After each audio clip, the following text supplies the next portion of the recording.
سب سے زیادہ پرست جس کی گئی ہے وہ سورج ہے. آپ کو ہر جگہ ملے گا، شماس دیوتا ہو، آمون را ہو، چاہے وہ کلدانیہ میں جہاں حضرت ابراہیم علیہ السلام کی بعثت ہوئی ہے وہاں بھی سب سے بڑا دیوتا سورج تھا. اس لیے کہ اس میں کوئی شک نہیں ہے کہ اس عالم مادی میں جو بھی یہاں ہمارا سلسلہ ہے حیات کا، اس کی جو ضروریات کا ایک سائیکل چل رہا ہے، اس میں سورج کو بڑی ہی کروشل حیثیت حاصل ہے عالم اسباب میں، عالم مادی میں.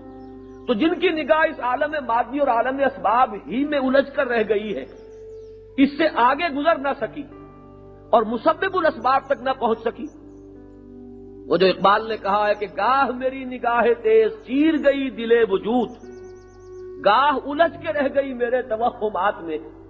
تو کبھی انسان کی نگاہ جو ہے وہ عالم اسباب میں الجھ کر رہ جاتی ہے، تو وہاں تو اہم ترین چیز جو نظر آئے گی وہ سورج ہے.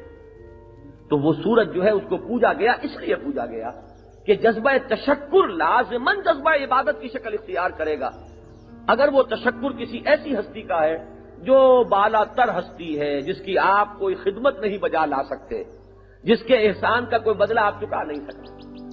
دیکھیے یہی تصور ہے قرآن مجید میں سورہ ذاریات میں آیا ہے کہ انسان کے دل میں اگر یہ خیال پیدا ہوتا ہے اپنے رب کے لیے تو وہ جان لے ما ارید منہم من رزق وما ارید ان یطعمون ان اللہ هو الرزاق ذو القوۃ المتین. مجھے اپنے ان بندوں سے نہ کوئی رزق چاہیے، نہ میں یہ چاہتا ہوں مجھے کوئی احتیاج ہے کہ وہ مجھے کھلائیں پلائیں. اللہ تو خود ہی رزاق ہے، بڑی طاقت والا، بہت قوت والا. وہ تو ان چیزوں سے ماورا ہے. اب اس کی بندگی کیا ہوگی کہ اس کے سامنے اپنے آپ کو جھکاؤ، اس کی اطاعت قبول کرو، زندگی میں اس کے بندے بن کر رہو، اس کی فرما برداری اختیار کرو. یہ البتہ ذہن میں رکھیے، وقت تھوڑا رہ گیا ہے، کہ یہ فرما برداری جز وقتی نہیں ہو سکتی، نہ جزوی ہو سکتی ہے نہ جز وقتی ہو سکتی ہے. ہمارا آج کل کا کانسیپٹ جو ہے وہ امپلائر امپلائی ریلیشن شپ کا ہے. آج وہ آقا اور بندے والا تصور ہمارے ذہنوں سے نکل چکا ہے، اس لیے کہ ہمیں اس کی کوئی مثال سمجھ میں نہیں آتی، سامنے نہیں آتی. اگر کوئی ایک شخص ایک دن کی مزدوری پر کام کر رہا ہے تو وہ امپلائر امپلائی ریلیشن شپ ہے. وہ 8 گھنٹے کام کرے گا، وہی کام کرے گا جس کا آپ کے ساتھ اس کا معاہدہ طے پایا ہے، اور شام کو وہ اپنی اجرت لے کر وہ فارغ ہے. اب آپ اس کے کوئی آقا اور مالک نہیں ہے. کوئی ویسے ملازمت کر رہا ہے تو جو فرائض ہے اس کے وہ ادا کرے گا. اگر کوئی کلرک ہے تو آپ اسے جھاڑو نہیں دلوا سکتے، اور اگر کوئی اور شخص جو ہے کسی اور کانٹریکٹ پر آپ نے اس کے ساتھ کوئی معاملہ طے کیا ہوا ہے تو کوئی اور مطالبہ آپ اس سے نہیں کر سکتے. تو یہ جو جز وقتی اور جزوی قسم کی ملازمت ہے اس پر قیاس نہیں کیا جا سکتا. جو یہ عبدیت ہے یہ کلی ہے اور ہمہ وقتی ہے. بندہ تو ہر وقت بندہ ہے، اسے ہر وقت حکم ماننا ہے، ہر کہنا ماننا ہے، کسی چیز کو وہ لوٹا نہیں سکتا. اس لیے کہ یہاں کانٹریکٹ نہیں ہے، یہ کوئی معاہدے کی بنیاد پر کام نہیں ہو رہا ہے، بلکہ یہ بندگی ہے. تو جز وقتی نہ ہو، جزوی نہ ہو، کلی اطاعت. اس میں اس کا کرم ہے، اس کی یہ رحمت ہے کہ اس نے ایک ایکسیپشن رکھی ہے کہ کہیں بھول جاؤ، خطا ہو جائے تو بس پشیمانی، اور پشیمانی کے ساتھ لوٹ آؤ گے تو معاف فرما دوں گا. یہ اس کا کرم ہے. ورنہ واقعہ یہ ہے کہ کوئی ایک حکم بھی ٹال دینا اس کا، وہ تعلق جو ہے بندگی کا وہ تو ختم ہو گیا. پھر وہ تعلق جو ہے وہ اتنا نازک ہے کہ آپ نے ایک حکم اس کا جو ہے اس سے سرتابی کی ہے تو تعلق تو مجروح ہو گیا. لیکن اس نے ہماری ان کمزوریوں کو جو ہماری خلقت میں مثمر ہے، اسی نے فرمایا یہ خلق الانسان ضعیفا، انسان کمزور پیدا کیا گیا ہے. انسان میں نسیان بھی ہے، بھول بھی جاتا ہے.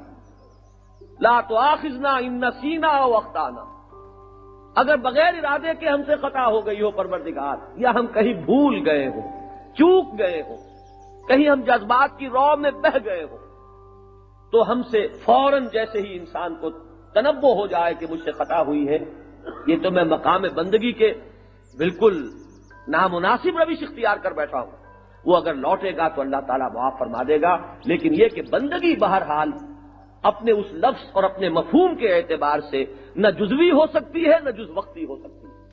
وہ کلی اطاعت ہوگی اور ہمہ وقتی اطاعت ہوگی اور محبت کے جذبے سے سرشار ہو کر ہوگی. اب اس کو ذہن میں رکھیے کہ اگر یہ کیفیت ہے اور انسان کہے ایاک نعبد، تو وہ سچ کہہ رہا ہے، اور اگر یہ نہیں ہے اور وہ کہہ رہا ایاک نعبد، تو اس نے جو اظہار حال والا پہلو جو اس میں ہے اس کے اعتبار سے جھوٹ کہا ہے، وہ اپنے اس قول میں ثابت نہیں ہے، وہ بات کہہ رہا ہے جس پر پورا نہیں اتر رہا ہے۔ اس اعتبار سے یہ چونکا دینے والی چیز ہے۔ یہ وہی بات ہے جس کو اقبال نے کہا ہے، چمی گویم مسلمانم بلرزم کہ دانم مشکلات لا الہ رہا۔ یہاں سے پھر وہ بات آگے آئے گی کہ پھر اس کا تعلق جڑتا ہے اس سے کہ ایاک نستعین، کہ اتنی بڑی بات میں کہہ رہا ہوں جس پر لرزہ طاری ہو رہا ہے پروردگار، میں اس میں تیری مدد کا محتاج ہوں، تو ہی اعانت فرمائے گا، تو ہی مدد فرمائے گا تو میں اپنی اس بات پر پورا اتر سکوں گا۔ اپنے زور بازو کے اعتماد پر اتنی بڑی بات زبان سے نہیں نکال رہا، بلکہ یہ بھی در حقیقت وہ اللہ کے حوالے کر دینے والی بات جو ہے اسی کا ایک پہلو ہے کہ میں نے ارادہ کیا ہے، عزم ہے، میں تجھ سے عہد کر رہا ہوں، لیکن اس عہد کے اندر پورے اترنا بھی جب تک تیری تائید اور تیری نصرت شامل حال نہ ہوگی میرے لیے ممکن نہیں۔ اسی میں ذرا ذہن میں جوڑ لیجئے نبی اکرم صلی اللہ علیہ وسلم کی جو مسنون دعائیں ہیں، نماز کے بعد آپ کے کچھ اذکار مسنونہ ہیں، اس میں سے ایک یہ بھی ہے، اللہم اعنی علی ذکرک و شکرک و حسن عبادتک، اے اللہ میری مدد فرما اس پر کہ میں تجھے یاد رکھ سکوں، نمبر 1، اور تیرا شکر ادا کر سکوں۔ شکر سے بات چل رہی ہے الحمدللہ رب العالمین، اور اسی کا میں نے بتایا کہ یہی وہ ہے ترازو کا پلڑا کہ جو جا کر ایاک نعبد کے ساتھ جڑ جاتا ہے۔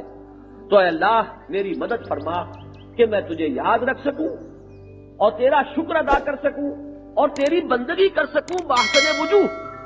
اللہم اعنی علی ذکرک و شکرک و حسن عبادتک، آمین یا رب العالمین۔